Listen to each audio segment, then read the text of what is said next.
The queens gather in the workroom for their second episode. They read Sahat's mirror message with mixed reactions, and Wheatley erases it with his built-in squeegee tool. It's a new day in the workroom, and I just survived the most tense moment of my life. I just know GLaDOS is sitting at home cackling at me, flopping, that shady bitch.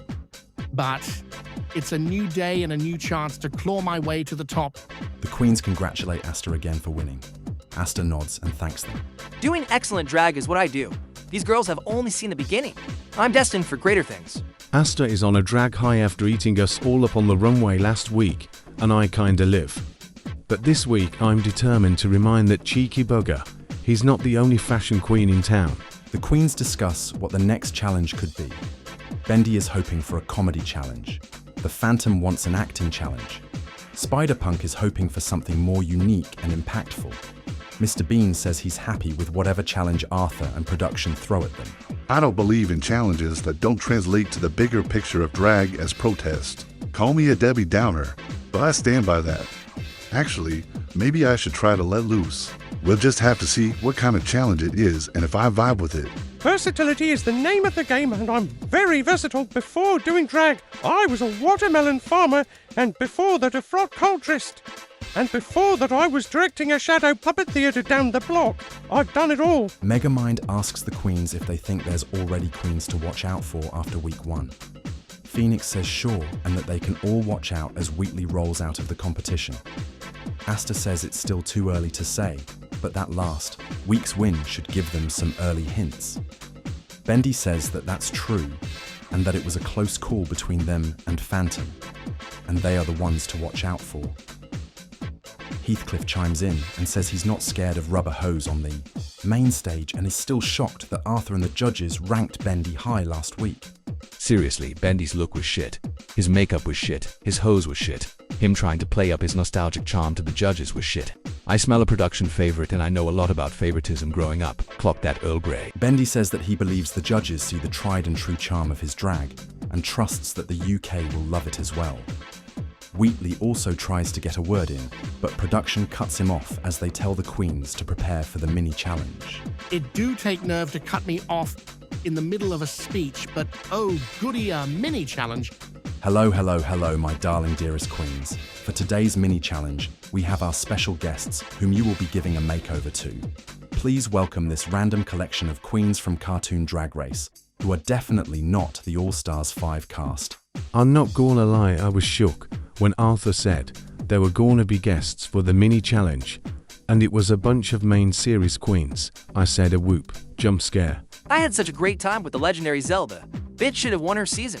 She's just so stunning and regal, of course. You know our makeup video was all about giving opulence. I think we can win this mini challenge and put me far in the lead in this competition. Boy, it's hilariously chaotic up in here. I see Phoenix stamping that mug on eyeshot until they look practically like twins. There's Phantom gently nodding his head while that robot queen has been talking about Britney Spears for the last 10 minutes. Then there's Bendy.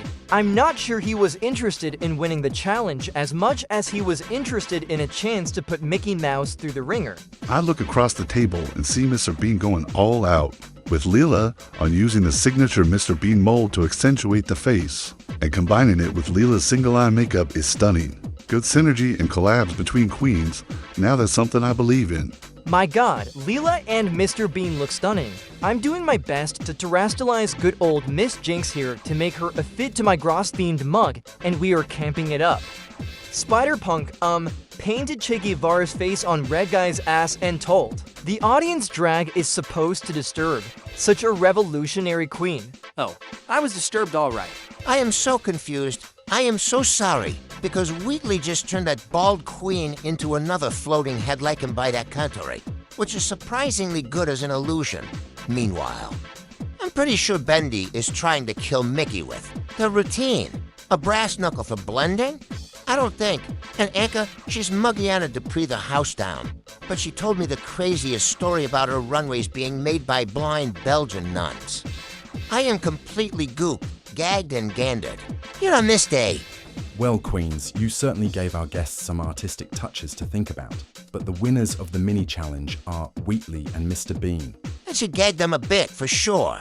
That was really fun. Hello, hello, hello, my dear queens. While it's sad to see dear old Mr. Hat go home, the competition stops for no one.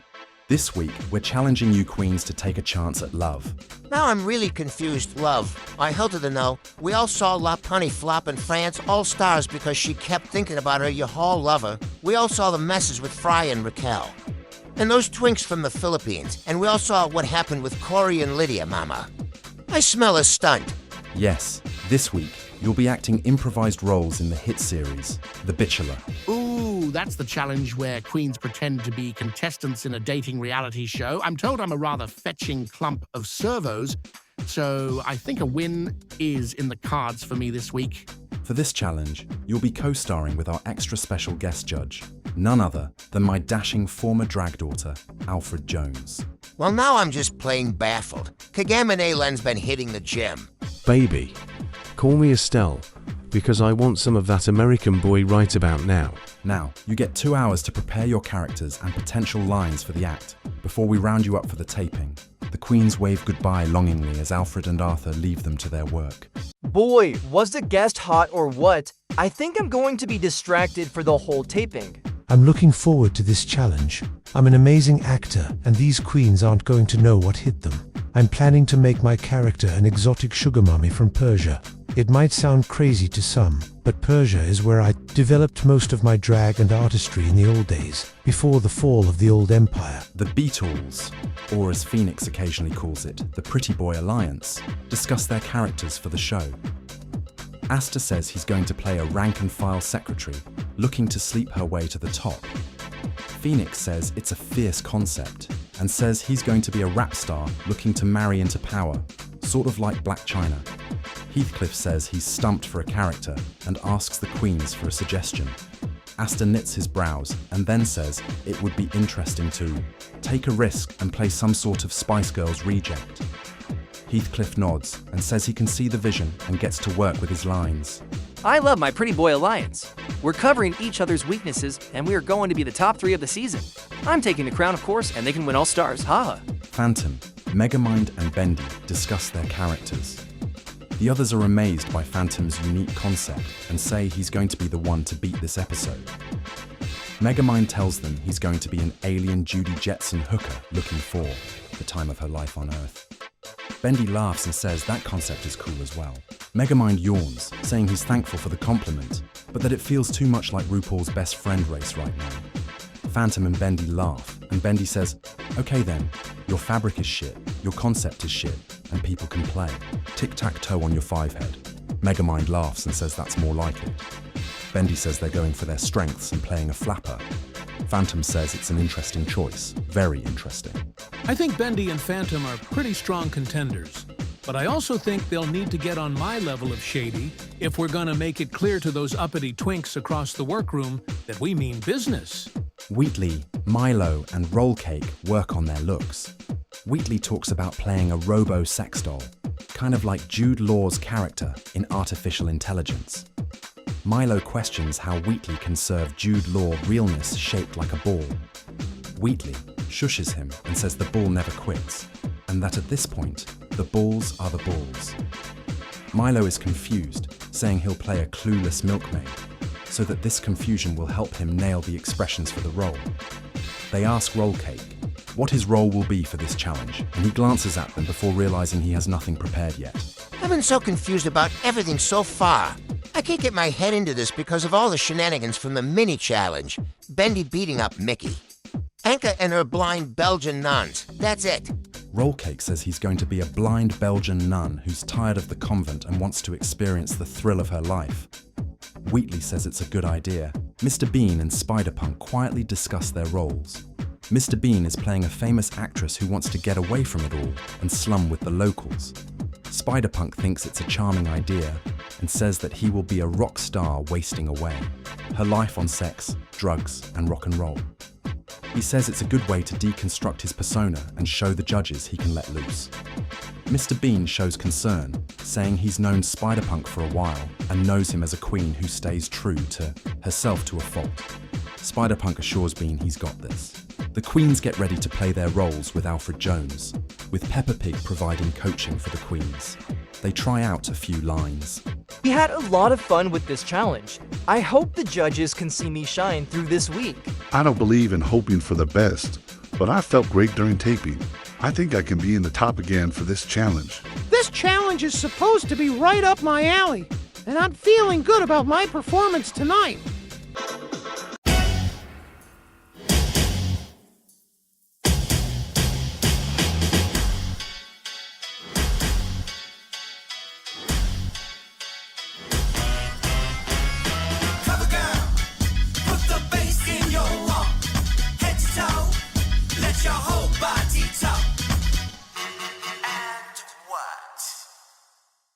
Welcome one, welcome all to the premiere episode. Hello, and welcome to the second episode of Cartoon Drag Race UK. I'm your host, Arthur Kirkland. Now on to our stunning judges panel. It's the Queen of Hearts. My queen, do you believe in love? They don't call me the Queen of Hearts for nothing. Dear, you meet, you fall in love, and the next thing you know, heads are rolling, literally. We also have our resident sweetheart, Peppa Pig. Congratulations on the newest addition to the family. Oh, I've spent almost every hour since the delivery adoring my little sister Evie. I could cry. It's not every day an actual drag sibling gets born into your family. Well, do be careful what you wish for, because sometimes even drag family bonds can sour. Just ask Irene the alien, or for that matter, ask yours truly.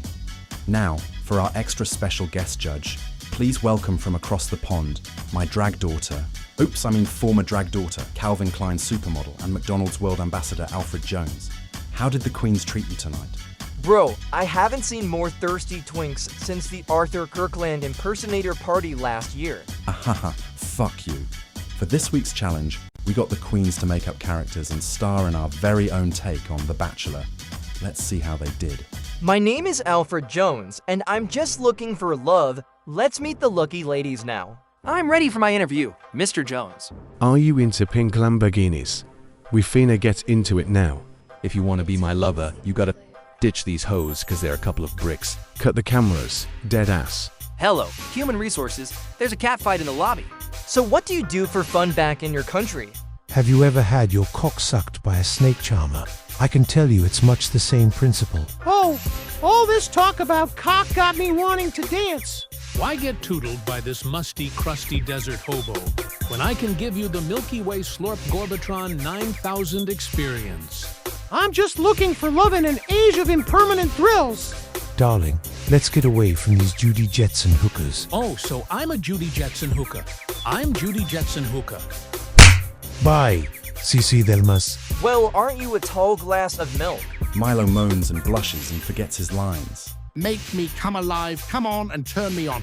And who might you be, babe? I'm Sister Bavaria from St. Anka's Missionary Convent for the Blind, and I'm on the run from the sisterhood looking for earthly pleasure. Push me and then just touch me till I can get my satisfaction. I'm just a quiet and lonely shepherdess named Maria. Nice. Are you into animal husbandry? Cause I'm feeling like a nasty dog right now. Oh dear, I'll have to ask me non first. Milo is straight bombing right now, and I should know bombing. I'm a demolitionist. Oh, I hate this nightgown. I hate it and I hate my tuck. That's why I ran away from my lavish ancestral mansion in Rome. Well, darling, consider this your Roman holiday. I've been working my ass on that 9 to 5 myself. Oh, and what do you do for a living? Used to be a nurse, now I'm a hooker. They call me private dancer, dancer for money. Any old music will do. Alexa, play my Vocaloid playlist. Let's go to my car and drive away. Drive away from all this foolishness. Oh, I'll take you river deep, mountain high, but you better be good to me. Well, I think my choice is clear. Private dancer, I think I'm in love. What's love gotta do with it? Fantastic. Now tonight on the runway, category is feathers. Phoenix slayed the runway. The category is feathers. Child, of course the Phoenix clears these busted drag queens. Spider-Punk, Megamind, Asta, Mr. Bean, Heathcliff and Milo had a great runway. For my feathers runway, I decided on a dress with ink quills and unpassed bills to represent the silenced, marginalized masses everywhere, and the legislation that could help them have an equal footing in the world. I'll have to admit, my outfit was stunning, but Phoenix kinda ate us up this week. At least he's stepping it up. Think Arceus the judges love my runway. Maybe it'll be enough to save me from the bottom this week. The Phantom and Bendy had a good runway. I feel very opulent with my Mask of Feathered Death runway, which is inspired by bird flu. Flapper feather fascinators fucked the fans and floored the folks at home. I fear. Rollcake and Wheatley had a bad runway. How was I supposed to know a dead roadrunner on the windshield wasn't exactly what the judges had in mind for this runway? Really? I have more feathers on me than Elton John's latest boa, and you're telling me they weren't living for it? The Phantom and Spider-Punk slayed the challenge. Acting is what I do. The stage has been my runway for over 30 years. I am happy that the judges show their appreciation. I can tell my nonconformity to my previously established aesthetics gagged the judges tonight. Now, let's see if it'll be enough to stay in the top. Megamind, Rollcake Cookie, Phoenix, and Asta had a great performance. Trust that the actress part of Alien Actress is very much accurate. My runway may have let me down, but trust that my acting and comedy will carry me through. You'll be eating cake all season. Trust and believe. I admit, comedy isn't one of my strong cards, but I'm happy to do great in a season full of clowns. My performance tonight had the judges gagged. I am Nina Banina Brown's revenge. My Black China hooker was hilarious, and I know Arthur busted his old diaphragm cackling at my performance. Wheatley, Bendy, Milo, Heathcliff, and Mr. Bean had a good performance. I'm happy with my performance, but something in my algorithm says I could have done better. I feel like I might not have chosen the best aesthetic for the challenge, but Roaring Twenties realness is what I do really well. We'll just have to wait and see. I bombed tonight. I just know it. I'm gonna learn the lyrics right now. Well, that was a bit awkward. I feel I wasn't able to stand out very much tonight. I like to think I didn't stand out because Spider-Punk just did so well tonight. There will be other times to snatch wins, and I believe my runway will save me from the bottom. Now the judges' critiques will begin. When I call your names, please step forward. Megamind, Spider-Punk, Phantom, Milo, Bendy, and Heathcliff, please step forward. You are the tops and bottoms of the week, which means the rest of you are safe. Now, for the critiques, let's start with our alien actress taking over. Megamind, your performance took us to the moon and back tonight. You were funny without being too grating nor trying to swamp over the other queens. Well done. Spider-Punk, you broke out of your usual demeanor and startled the judges with your unhinged Tina Turner-esque character. Your performance today is nothing short of spectacular. Excellent job, my queen.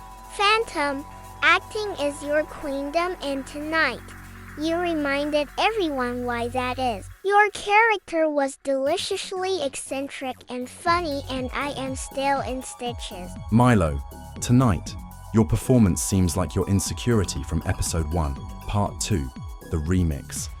You missed a lot of your lines, and you let your co-actresses step all over you, which is the worst thing you could let happen on a challenge like this. Tighten your tuck and get into the game, my queen. Which brings us to Heathcliff. Much like Bendy, your character wasn't bad, but it didn't stand out either. Your best moments were weaker than Bendy's overall, as well. Imitating Mel B is not the secret spice, girl. What Arthur's saying is straight facts. You are perhaps the trade of the season, and you could have created more chemistry on that set. I know I wanted more chemistry. If you get eliminated tonight, I'm leaving my hotel card in the workroom. Bendy, your acting was good, but not good enough to stand out with your teammates. While your rubber hose realness soared last week, the same tactics won't always work in the long run in the trenches of drag. Silence. I've made my decision.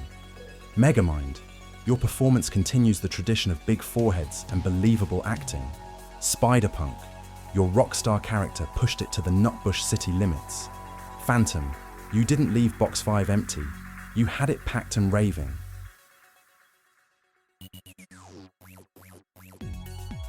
Spider-Punk, congratulations. You are the winner of this week's challenge. It took nerve for me to demolish my aesthetic on episode 2. but one has to continuously defy expectations in this industry. Megamind and Phantom, fantastic job. You are safe. From safe to high, this alien invasion is kicking into full drive. I'm happy for Spider-Punk, and I'm sure 2 weeks at the top is nothing to scoff at, either. That means Milo, Bendy, and Heathcliff, you are bottoms of the week. Milo, your milkmaid tripped and spilled her milk. Bendy, your flapper flopped on the stage. And Heathcliff, your Spice Girl lacked flavor. Heathcliff, you are safe. Thank God for my runway. I need to stop getting caught up in the Pretty Boy Alliance and their little chats if I'm going to lock in and focus. Bendy and Milo, I'm sorry, my dears, but you are up for elimination. Prior to tonight, you were asked to prepare a lip-sync performance to the song Point of No Return by Expose. The time has come for you to lip-sync for your life. Now good luck and don't fuck it up. Both Bendy and Milo flopped the lip-sync. Well, Queens, that was certainly something, but I've made my decision. Bendy, Shantae, you stay. Milo, from the farm to the drag market, keep shipping only your best. Now, sashay away. Thanks a lot for making me part of this competition. It's been an honor. This is Untucked. We're out of the fire for now, but you guys really need to start turning it up. Our alliance will be a laughing stock if you to just keep switching places being low. Hey, I'm just getting started. These judges just aren't getting the fantasy yet. Give it time. Maybe we should focus more on the challenges and chat less. We're getting too complacent, fawning over our runways. I do not fawn over my runways. Yes, you do. If I did, it's certainly less time than you fawning over yours. You're standing in your corner acting like your runway is going to solve world hunger. Every time you pull one out of your suitcase. But the package is tea, mama. Kinda gagged over Spider-Punk taking the win. Who knew the bloke was an actor? The Queen's a visionary. Girl. He's the one we need to watch out for. I'm not watching out for a raggedy queen who looks like he hasn't bathed since Jinx Monsoon's first crowning. I can't believe Milo is gone. He was just cheering me on last episode for surviving my lip sync. I feel like everyone I make friends with goes home. Oh, really? In that case, I'm going back to the Pretty Boy Alliance. Bye. Don't worry about it, old pal. Milo went home because it was his time. Just keep turning it, and you'll find you still got a lot of time here on the show. Oh, well, I guess you're right. Why'd you come back? They said I didn't really fit in now that they call themselves the Pretty Boy Alliance. Let those pretty boys have their little doll delusion. Look at our sisters Oswald and Skull Kid on Drag Race Philippines right now. They're slaying the mannequin queens. We need to do the same. The Queens agree and they toast. Thank you for attending the first meeting of Aunties Anonymous. Our first agenda is to decide how to maximize our joint mothering of this season. We're already doing a good job at that, considering we are all at the top for these past 2 weeks. We need to school these girls and avenge our fallen sister, Sir Hat. I don't really believe in alliances, but I'll give this a try. I guess the alien actress invasion will indeed need allies to succeed. Cheers to gagging these little girls.